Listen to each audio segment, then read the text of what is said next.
ಭಗವಾನ್ ಶ್ರೀ ವಿಷ್ಣುವಿಗೆ ಪ್ರಿಯವಾದ 8 ಹೂವುಗಳು. ಅಹಿಂಸಾ ಪ್ರಥಮಂ ಪುಷ್ಪಂ, ಪುಷ್ಪಂ ಇಂದ್ರಿಯ ನಿಗ್ರಹಃ, ಸರ್ವಭೂತದಯಾ ಪುಷ್ಪಂ, ಕ್ಷಮಾ ಪುಷ್ಪಂ ವಿಶೇಷತಃ,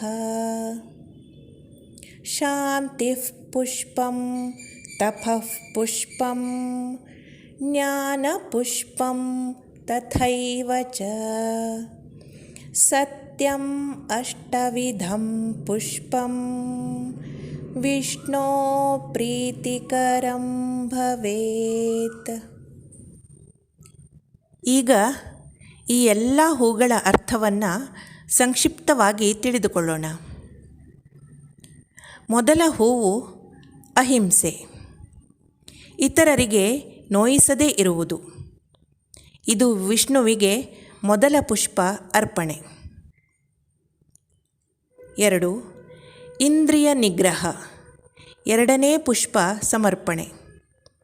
ಇಂದ್ರಿಯ ನಿಯಂತ್ರಣ, ನಮ್ಮ ಇಂದ್ರಿಯಗಳನ್ನು ಮತ್ತು ಮನಸ್ಸನ್ನು ಹರಿಯಲು ಬಿಟ್ಟರೆ ವಿಷ್ಣುವಿನ ಮೇಲೆ ಕೇಂದ್ರೀಕರಿಸಲು ಆಗುವುದಿಲ್ಲ. 3. ಸರ್ವಭೂತ ದಯಾ, ಇದು ಎಲ್ಲ ಜೀವಿಗಳನ್ನು ಪ್ರೀತಿಸೋದು ಮೂರನೇ ಪುಷ್ಪ ಅರ್ಪಣೆ. 4ನೇ ಪುಷ್ಪ ಕ್ಷಮಾ, ಈ ಹೂವು ಬಹಳ ವಿಶೇಷವಾದದ್ದು ಎಂದು ಹೇಳಲಾಗಿದೆ.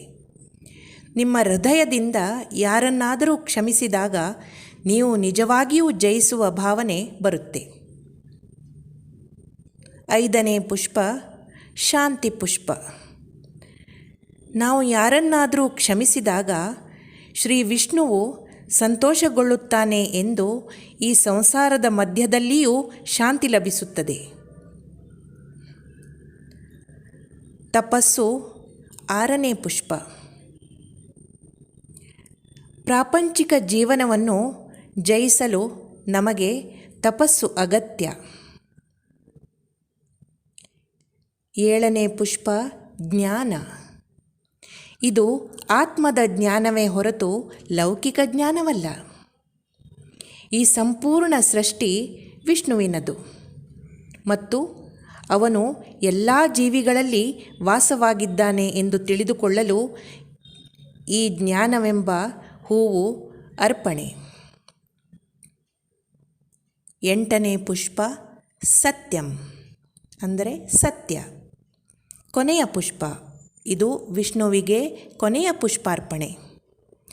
ಭಗವಾನ್ ವಿಷ್ಣುವೇ ಸತ್ಯ, ಸತ್ಯದಿಂದ ಮಾತ್ರ ನೀವು ಮಂಗಳವನ್ನು ಪಡೆಯಬಹುದು ಮತ್ತು ನಮ್ಮನ್ನು ಸುಂದರವಾದ ಆನಂದದತ್ತ ಒಯ್ಯುತ್ತದೆ. ಸತ್ಯಕ್ಕೆ ಬದ್ಧವಾಗಿರುವುದು ಮತ್ತು ಅದರಿಂದ ಹೊರಗುಳಿಯದೇ ಇರುವುದು ವಿಷ್ಣುವಿಗೆ 8ನೇ ಪುಷ್ಪಾರ್ಪಣೆ. ಈ 8 ಹೂವುಗಳನ್ನು ಅರ್ಪಿಸುವುದರಿಂದ ವಿಷ್ಣು ನಿಜವಾಗಿಯೂ ಸಂತುಷ್ಟಗೊಳ್ಳುತ್ತಾನೆ. ಪ್ರತಿನಿತ್ಯ 1 ಹೂವನ್ನಾದರೂ ಶ್ರೀ ಭಗವಾನ್ ವಿಷ್ಣುವಿಗೆ ಅರ್ಪಿಸಲು ಶ್ರಮಿಸೋಣ.